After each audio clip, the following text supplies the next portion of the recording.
Bueno, buenos días. El tema de hoy se llama Gracia por encima de todo. Y hemos tomado la enseñanza de Lucas capítulo 15, verso 11 en adelante. Vamos a hablar de la historia de la parábola del hijo pródigo, una parábola muy conocida por todos. Creo que se ha predicado millones y millones de mensajes concerniente al tema, pero hoy el tema se nos va a llamar Gracia por encima de todo. Dice así: y cuando hubo malgastado todo, vino una gran hambre en aquella provincia, y comenzó a faltarle. Y fue y se arrimó a uno de los ciudadanos de aquella tierra, el cual le envió a una hacienda para que apacentase cerdo. Deseaba llenar su vientre con las algarrobas que comían los cerdos, pero nadie le daba. Y volviendo en sí, dijo: ¿cuántos jornaleros hay en casa de mi padre? Tienen abundancia de pan y yo aquí perezco de hambre. Me levantaré e iré a mi padre y le diré: Padre, he pecado contra el cielo y contra ti. Ya no soy digno de ser llamado tu hijo. Hazme como a uno de tus jornaleros.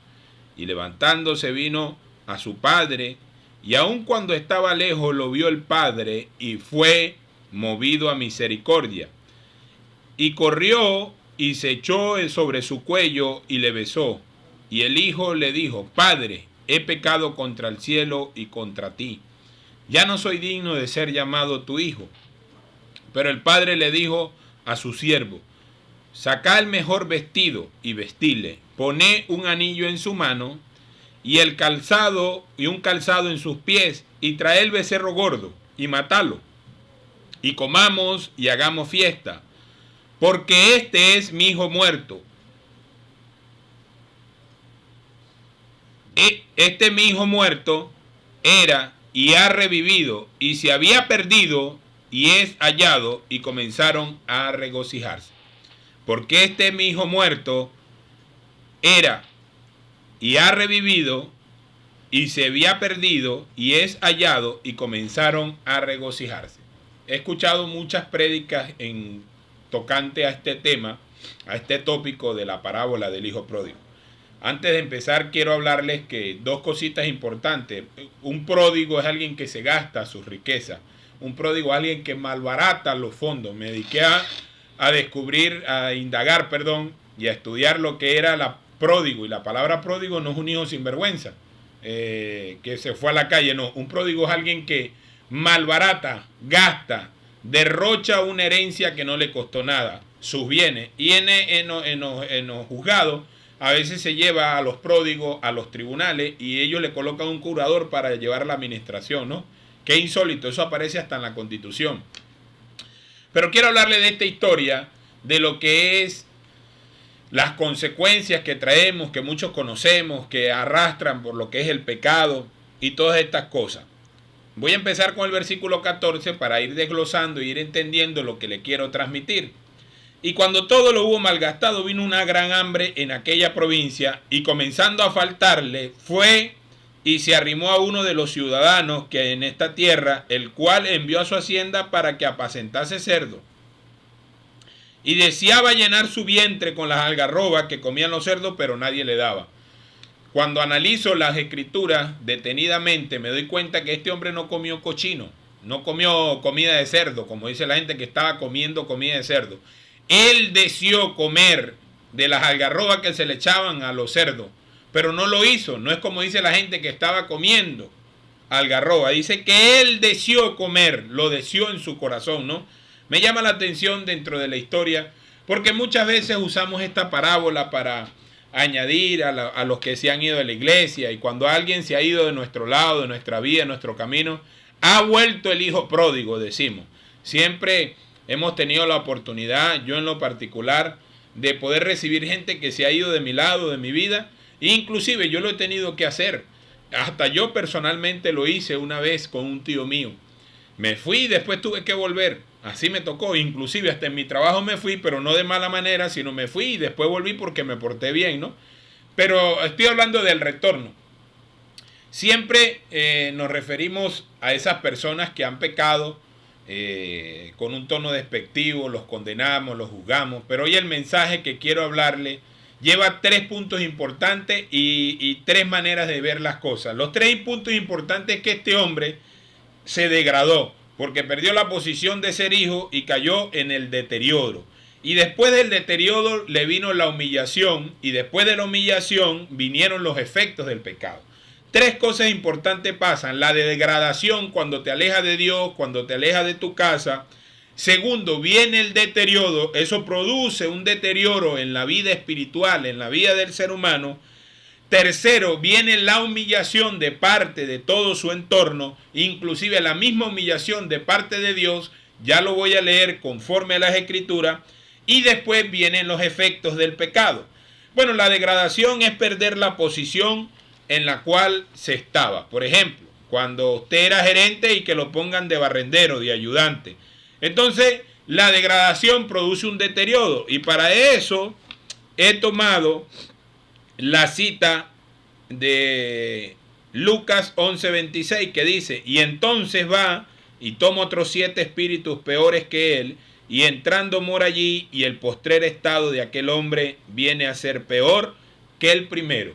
Esto está hablando de que una persona que después ha recibido la gracia de Dios, así ha recibido lo que es el perdón, la misericordia y todo esto, y se vuelve a su mal camino, viene ese otro demonio y busca 7 demonios peores que él, y dice la Biblia que el estado postrer viene a ser peor. Eso se llama deterioro en la persona. Muchas personas comenzaron bien en el camino de la fe y hoy, por haberse degradado, por haberse rebajado de ser hijos, pasaron a ser esclavos y ha venido al deterioro, y hoy son humillados de parte de los agentes demoníacos que operan en esta tierra. Lo otro que habla del deterioro dice: tu plata se ha convertido en escoria y tu vino está mezclado con agua. Cuando en aquel tiempo el vino puro se mezclaba con agua, era un vino malo. El vino tenía que ser puro y bueno. Hay gente que tiene plata y se le ha mezclado con escoria. ¿Por qué? Porque cuando nosotros llegamos al proceso del Señor, de la salvación, de los caminos de nuestro Padre Celestial, el Señor empieza a quitar todas las impurezas que hay en nosotros. Y cuando nosotros hemos experimentado eso y volvemos al camino hacia atrás, nosotros nos llenamos de escoria, y la escoria con plata. Y nuestro vino que depositó el Espíritu Santo en nosotros se liga con agua, ya no es un vino puro.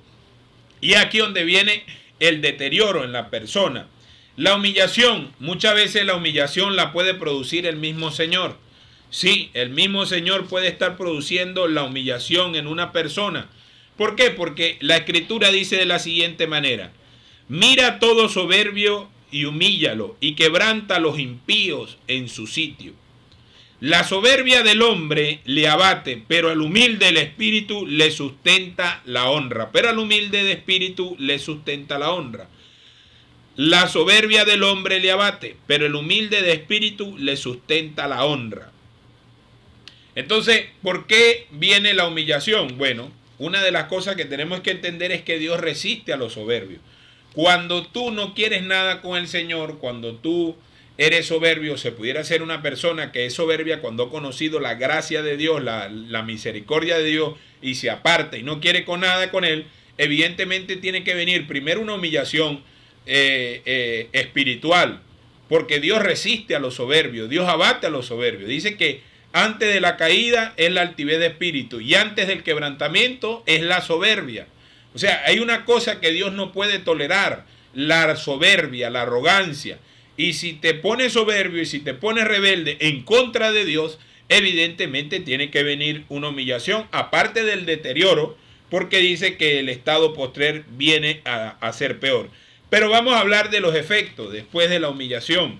Lo que vivió este hombre, después de haber sido hijo heredero, de haber gozado de buenos deleites, de buena comida, de haber degustado las bendiciones del Señor, pasó por esta gran humillación. Y lo que le vino a él, lo que llamamos nosotros, se llama el deterioro. ¿Por qué el deterioro?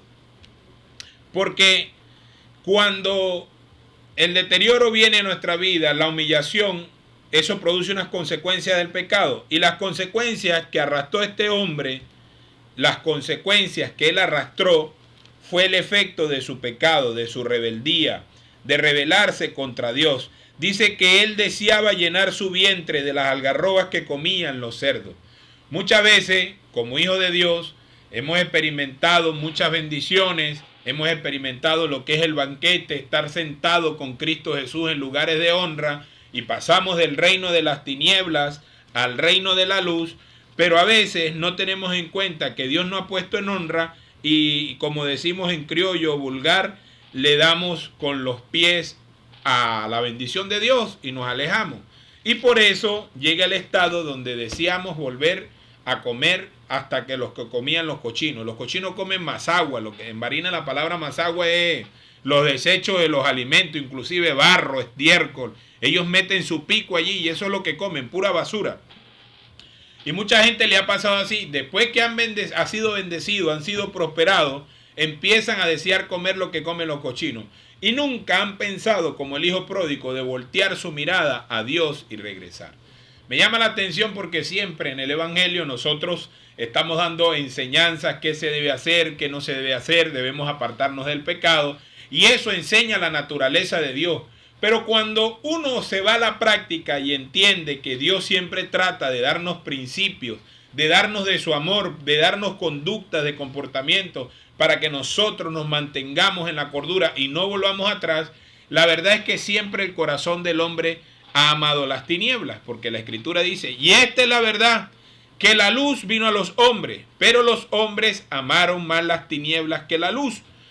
Pero de eso no le vengo a hablar porque siempre se ha escuchado hablar de la parábola del hijo pródigo. Después que tuvo honra, todo lo había malgastado, lo gastó en prostituta, en aguardiente, en alcohol, quedó sin nada y terminó siendo un esclavo que atendía a cerdos y a lo último le dieron ganas de comer la comida de los cochinos. Entonces, él perdió su posición, le vino lo que se llama la degradación, él mismo se degradó, de estar en la posición de hijo se degradó. Después empezó el deterioro porque empezó a perder todo. Y cuando la humillación viene es cuando, después de haber tenido una posición de hijo, la humillación de él, ¿cuál fue? Ir a atender cerdos. Eso es una humillación. Después que él andaba de a caballo, después que él tenía sirviente, la humillación que le vino fue atender cerdos y a pie. Y el efecto del pecado, ¿cuál fue? Ganas de comer, el hambre, la necesidad que no tenía y nadie le daba. Eso se llama el efecto del pecado o la consecuencia. Y por eso vemos que el hombre deseó en su corazón. Pero este hombre recapacitó. Pero hoy en esta mañana yo no vengo a hablarte de eso. Yo quiero hablarte de lo que es la gracia del Señor. Nosotros tenemos en cuenta siempre lo que es la justicia, lo que es la misericordia y lo que es la gracia. Normalmente cuando le decimos a la gente que Dios lo puede sanar, lo cree y Dios lo sana. Hay gente que Dios la ha sanado. Pero también cuando le decimos a las personas que Dios tiene misericordia, creen que Dios tiene misericordia. Pero cuando le hablamos de su gracia, eso no le termina de entrar a ellos. Y cuando le decimos que no hay pecado que Dios no pueda perdonar, porque Dios es misericordioso y estamos en un tiempo de la gracia, la persona no termina digiriendo eso. Y constantemente las personas se sienten fracasados, sienten que Dios no lo ama y caen en el engaño y en la trampa del diablo. Y después viene el diablo y le habla a su corazón y le dice, tú no eres un hijo de Dios. Y toda esa maquinación que el diablo le pone en su corazón empieza a hacer un efecto. Y aquella persona empieza a alejarse de Dios y no se acerca porque creemos que tenemos un Dios que tiene una vara, que tiene un palo, que le puede dar a la gente, un Dios que no es amoroso, un Dios rígido, un Dios estricto, y no es así. Hoy quiero hablar lo que es la gracia. Primero, la justicia de Dios. En la justicia de Dios es que Dios le da a cada quien lo que se merece. Pero en la justicia de Dios también se manifiesta por medio del sacrificio de Jesús. Y allí aceptamos perdón porque todos estamos destituidos de la gloria de Dios y merecíamos la muerte, estamos en pecado. Y vino Jesucristo, pagó un precio y nos hizo justicia delante de Dios. La misericordia de Dios sale todos los días en la mañana. Por eso dice la Biblia, cada mañana son nuevas sus misericordias. Pero la gracia de Dios es un don no merecido. Algo que ya fue pago, que fue restituido, que tú no tienes nada que hacer para merecer la gracia de Dios. Es algo que está allí inclusive para sus propios hijos. Le voy a poner un ejemplo. Si de repente viene el hijo de un vecino, se metió, le tumbó la pared, lo robó, saltó a su casa, se metió, lo robó, es un muchacho menor de edad y usted llega y lo agarra, y usted agarra al muchacho y le dice: hijo del demonio, te voy a llevar a la policía, le mete 2 cachetadas y le dice: no solamente vas a ir preso, sino que me vas a tener que pagar lo que tú me robaste porque eres un ladrón y se lo voy a decir a tu papá y todo esto, y usted lo lleva a la policía y lo denuncia y lo meten preso. Eso se llama justicia. Usted no está pecando por eso. Si alguien se mete a su casa y usted lo agarra y le mete unos 2, 4 palazos y lo lleva a la policía y lo denuncia y hace que le pague lo que le hizo, eso se llama justicia. Usted no está pecando por eso. Pero si volvemos a la misma escena, se mete el muchacho a tu casa, te roba, te quita lo que es tuyo, lo esconde y tú lo consigues, y entonces aquel aparato que te robó, por decirte, un televisor, y él te lo dañó, tú le vas a decir: bueno, ese televisor vale 10 millones de bolívares, pero como tú eres un muchacho, me vas a pagar 6 millones de bolívares y vas a trabajar, y en lo que me lo pagues, bueno, yo no te voy a denunciar y queda la deuda saldada. Eso se llama misericordia. La misericordia es atenuar una deuda. La misericordia es que aunque tú no te lo merezcas, yo voy a ser un poquito compasivo contigo, y si te comes la luz, bueno, ten cuidado porque vas a sufrir tus consecuencias. Cuando nosotros, por decirte, agarramos una persona y le damos un plato de comida, nosotros estamos extendiendo misericordia sobre esa persona. Inclusive eso se llama misericordia, sí señor. Estamos siendo misericordiosos. Esa es la palabra misericordia. Cuando somos justos es cuando vemos a alguien que está haciendo lo malo y bueno, lo llamamos a condena para que pague lo que debe pagar y lo que debe hacer. Cuando no toleramos las cosas que no son, nosotros somos justos. Pero la gracia es que si ese muchacho se mete a su casa, lo roba, lo estafa, golpea a su familia, lo golpea a usted y usted lo agarra, le voy a explicar qué es la gracia. Usted habla con él y le va a decir: ya no te voy a denunciar a la policía, no me vas a pagar lo que me robaste, no te voy a golpear por lo que me hiciste, pero quiero que te vayas conmigo y quiero que me escuches y empiezas a darle un sermón a esa persona de lo mal que hizo, de lo mal que se comportó, de lo mal que actuó, pero lo perdonas y no le cobras nada. Eso se llama gracia. Eso es más o menos lo que el Señor hace con nosotros. Muy parecido a lo que dice el verso 22 al 24, que quiere decir: pero el padre le dijo a su siervo: sacá el mejor vestido y vestile, y poné un anillo en su mano y el calzado en sus pies, porque estaba descalzo.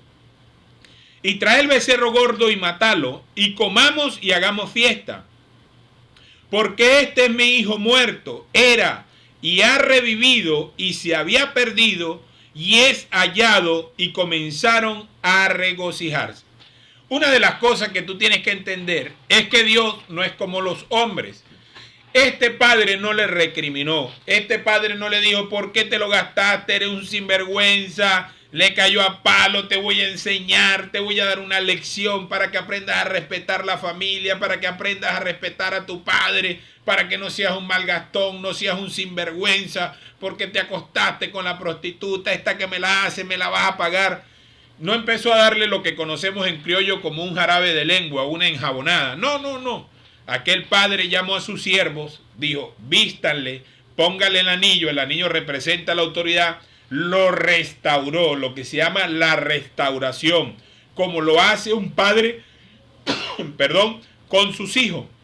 Un hijo nunca deja de ser hijo, y no le recriminó, sino todo lo contrario, le mandó a preparar un banquete y lo sentó y le dijo a su siervo: hagamos fiesta. Porque este es el hijo que había muerto y ahora vive. Se había perdido y ahora es hallado. Una de las cosas que me llama la atención es que cuando las personas dejan de acercarse a Dios, primero mueren espiritualmente. ¿Y por qué mueren? Porque no tienen una relación con Dios. Mueren espiritualmente, mueren en cuanto a la comunicación con el Padre Celestial. y hay una muerte en ellos. Pero también después viene algo que produce es que se había perdido. Cuando la gente, a mí me preocupa mucho, cuando la gente que uno empieza a ver en el Señor se empiezan a alejar de la iglesia y se empiezan a alejar del Señor, es porque están muertos y están perdidos. Si estás en esa condición y estás oyendo mi voz, te quiero hacer un llamado. De parte del Señor, hay algo que se llama gracia. La gracia es gratuita. La gracia tú no la puedes comprar. La gracia tú no la puedes palpar. La gracia, la dispensación de la gracia es lo que estamos viviendo hoy. Y yo no estoy haciendo una apología de pecado para que la gente vaya a pecar, porque yo estoy en contra de todo eso. Lo que yo enseño en la palabra, todos saben que yo voy a apostar en contra de eso. Pero también quiero traer un mensaje alentador a todo aquel amiga, amigo que me pueda estar escuchando en esta mañana. Vuelve a tu casa. ¿Sabes por qué? Porque hay un anillo, hay ropas nuevas para ti, hay un calzado nuevo para ti y hay un banquete especial que ha preparado nuestro Dios para dártelos, para que te regocijes, para que vuelvas a recuperar tu posición y dejes la degradación. Y dejes atrás la humillación y dejes atrás el deterioro de tu vida y seas restituido a tu posición original como hijo del Todopoderoso. Dios te está esperando hoy y quizás te sientes avergonzado porque dirás, ¿qué dirán los hermanos de la iglesia? Mire, siempre te vas a conseguir con los hermanos mayores. El hermano mayor estaba ahí bravo. Cuando se hizo la fiesta, el hermano andaba por fuera y no quería entrar a la casa. Y entonces el papá lo manda a entrar y sale a hablar con el hijo mayor, con el hermano mayor del hijo pródigo. Y le dice, ¿por qué no quieres entrar a la fiesta? Y le dice, papá, ese hijo tuyo es un sinvergüenza, un borrachón, se gastó todo, es un bautarata, no sirve para nada, es mentiroso, es tracalero, es un bueno para nada. Y le dice, y tú, yo estando contigo, todo lo que tú tienes, yo no te he comido ni un cabrito. Y le dice el papá, pues es necesario regocijarnos porque ese es tu hermano que estaba muerto y se había perdido. Ahora ha revivido. Por eso nuestro Dios, de lo vil y menospreciado, escogió Dios para humillar a los sabios y a los entendidos. No importa lo que tú hayas hecho, no importa en el estado que te encuentres en este momento. Hoy quiero decirte que te levantes porque hay una gracia para tu vida. Hay algo que es mejor que la gracia. Hay algo que es mejor que la misericordia y es la gracia. Nosotros no podemos comparar la misericordia con la gracia. La misericordia es lo que se pone en un juicio cuando hay que condenar a una persona 20 años y se le ponen 4 por el comportamiento, porque aquella persona confiesa su pecado. Eso se llama misericordia. Pero la gracia es algo que no te va a cobrar nada. La gracia es algo que no te va a costar nada. No es por tus méritos, no es por tu esfuerzo. No es que yo me voy a portar bien y voy a hacer un pacto con el Señor. Eso queda en tu corazón. No es que Dios te esté incitando a que tú sigas cometiendo pecados, sigas bebiendo, sigas yendo a la discoteca, sigas consumiendo drogas. No, no. Eso es la gracia. Dios se alegra, Dios se regocija como este padre, porque cuando aquel padre lo vio, dice, levantándose, vino a su padre, y cuando aún estaba lejos, lo vio su padre, y fue movido a misericordia, y corrió, se echó sobre su cuello, y le besó.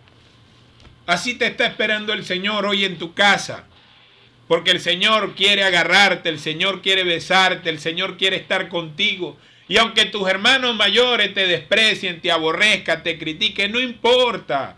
Dios le dará una lección. Dios tiene un becerro gordo para ti. Dios tiene vestiduras nuevas, calzado nuevo. Dios te quiere restituir. Vuelvas y no caigas en la trampa de Satanás y en el engaño de Satanás que te dice todos los días que tú no eres un hijo de Dios, que tú no te mereces nada. Mira cómo te comportas, mira cómo actúas. No, Dios tiene gracia para ti. Dios siempre va a tener un lugar en su mesa para ti. Dios siempre va a tener un lugar para ti, para tu familia, porque Dios no desecha a nadie. Jesús dijo, el que viene a mí yo no lo echo fuera. Todo lo contrario, Dios se goza en ti, Dios se alegra en ti. La verdad es esta, no fue que nosotros le amamos a Él, fue que Él nos amó a nosotros primero. Mira, el amor de Dios está por encima de cualquier circunstancia. La Escritura dice ¿Quién nos separará del amor de Dios? Tribulación, angustia, persecución, ángeles, principados. Ni lo alto, ni lo profundo, ni ninguna otra cosa creada nos podrá separar del amor de Dios que es en Cristo Jesús. Por eso te quiero decir en esta mañana, vuelve a tu casa porque Dios te va a restituir.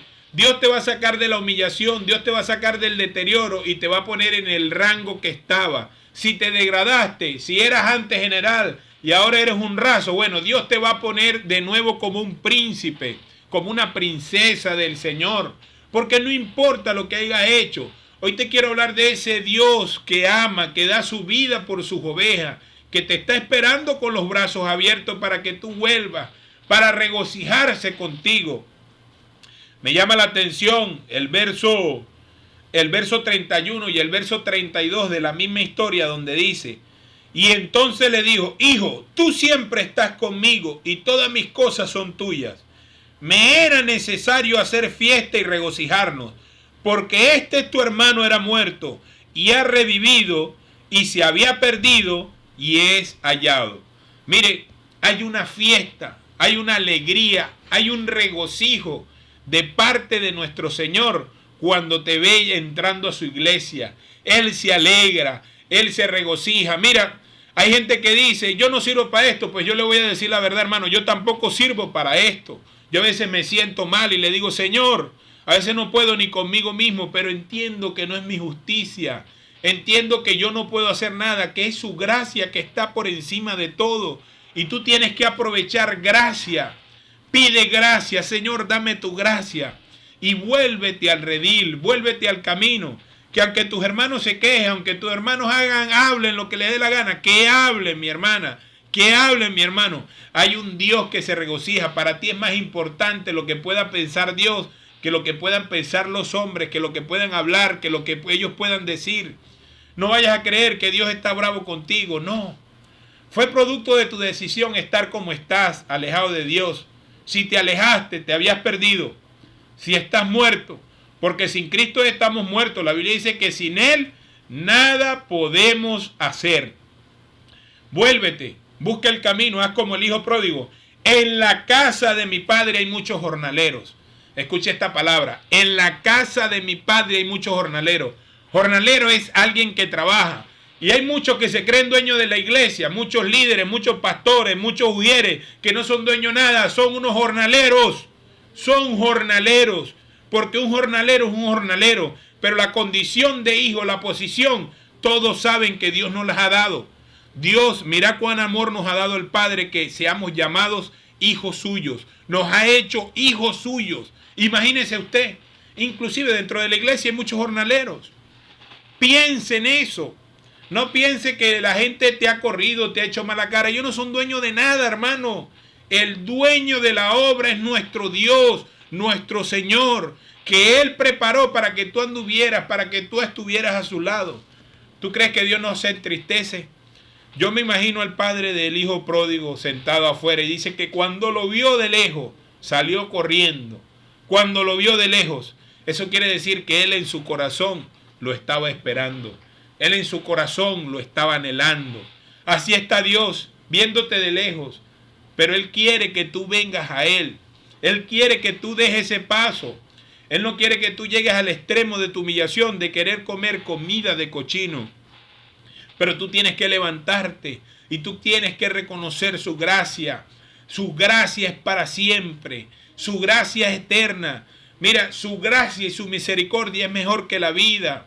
Nuestro Dios no es como los hombres que condenan, que te humillan, que te alejan de Él. No, todo lo contrario. Nuestro Dios es amor. Nuestro Dios es ternura.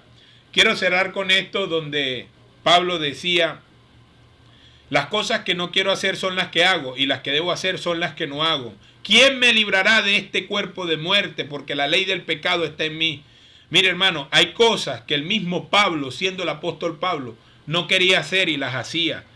Pero él debía entender que era la gracia. Y había un espíritu que lo atormentaba y él le pedía al Señor que se lo quitara.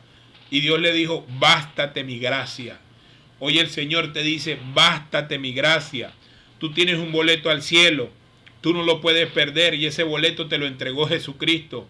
No lo puedes perder porque has ignorado la gracia, has ignorado la misericordia, has ignorado el favor. Hay un boleto que está asegurado y nos lo dio Jesucristo en la cruz del Calvario. Le costaste mucho al Señor en la cruz. El Señor pagó un precio muy alto por ti para que te dejes engañar por Satanás y calles esas voces y te levantes y dejes lo que estás haciendo. Sal de tu casa, escapa por tu vida, sal de ahí donde estás. Deja esa gente con la que te encuentras y vente a la casa de tu padre, que tu padre te está esperando. Sal de allí en el estado que te encuentras. Deja esa botella de aguardiente, deja esa mujer que no te conviene, deja ese hombre que no te conviene, deja esa casa con esos amigos. Renuncia a eso, levántate y sal corriendo y ve a la casa de tu padre, porque tu padre te espera para darte lo mejor que él tiene. Él quiere darte vestiduras nuevas. Él quiere que andes limpiecito, arregladito, para que no haya una condenación en tu vida y todos vean las grandes maravillas que nuestro Dios ha hecho. Ese es nuestro Dios. Nuestro Dios no le importa. Mire, yo soy del campo, yo de broma sé hablar, hablo, se me enreda la lengua, pronuncio las palabras mal. No fui a una universidad, hermano. Yo me crié con ovejas, con vaca y con ganado. Yo sí puedo decir lo que le estoy hablando, hermano. Yo he recibido el menosprecio, la humillación de mucha gente. Y cada vez que viene alguien, viene el Señor y me honra. Viene el Señor y siempre me pone por encima. Y he entendido que no soy yo, que es su gracia en mí. Y esa misma gracia que ha operado en mí, opera en ti. Mire, durante muchos años he trabajado con indigentes, con delincuentes, con personas. Y he visto cómo Dios ha levantado, cómo Dios ha honrado y cómo Dios ha sacado personas del fango. Y no me digas a mí que tu pecado es más grande, porque aquí conocemos gente que andaba en la calle caminando como unos locos, desnudos, y nosotros los recogimos. Y hoy le sirven al Señor. Hoy están de pie con su esposa, con sus hijos. De allá los sacó el Señor. No me digas que eres un borracho, que todo te humilla, que andes en la calle, que eres un drogadicto. Eso no importa. Para nuestro Dios no hay nada imposible. Para nuestro Dios no hay nada imposible. Dios quiere darte lo mejor que Él tiene para ti. Satanás nunca podrá superar. Satanás nunca, óyelo bien, podrá superar a nuestro Señor. Y ni en el estado de pecado que tú estés, si tú has reconocido la gracia de Dios, tú nunca dejarás de ser un hijo de Dios. ¿Por qué? Mire, hermano, porque hijo es hijo. Si tu hijo o tu hija, para los que tienen hijos o tenemos hijas, nos dijeran hoy, me voy a la China, no quiero ser más hijo tuyo, me voy a cambiar el apellido, que lo hagan, que si quiere lo haga y se vayan. Y aunque pasen 10 años, 20 años, él seguirá siendo tu hijo, porque tú lo seguirás amando, aunque no lleve tu apellido, pero es tu hijo, nació de ti. Y el Señor dijo, si ustedes que son malos, saben dar buenas dádivas, cuánto más vuestro Padre que está en los cielos no nos dará todas las cosas juntamente con Él. Así que vente, porque nuestro Dios es bueno. Gracia sobre gracia. Esta es la gracia del Señor. Él añade gracia sobre gracia. Él no te va a cobrar tu pecado. Él quiere restituirte y ponerte allí y sacarte del lodo cenagoso, del pozo de la desesperación. Eso es lo que quiere nuestro Dios. Levantarte de ese estado en el que te encuentras, de humillación, de depresión, de tristeza. Déjate de eso. Si esa mujer se fue, déjala que se vaya. Dios tiene otra mejor. Si ese hombre se fue, déjalo que se vaya. Dios tiene otro hombre mejor para tu vida. Deja la lloradera y vente al lado de tu Señor. Porque cosa que ojo no vio, ni oído yo, son las cosas que Dios tiene preparadas para tu vida, para ti, para mí y para nosotros. Bueno, mis hermanos, hemos llegado a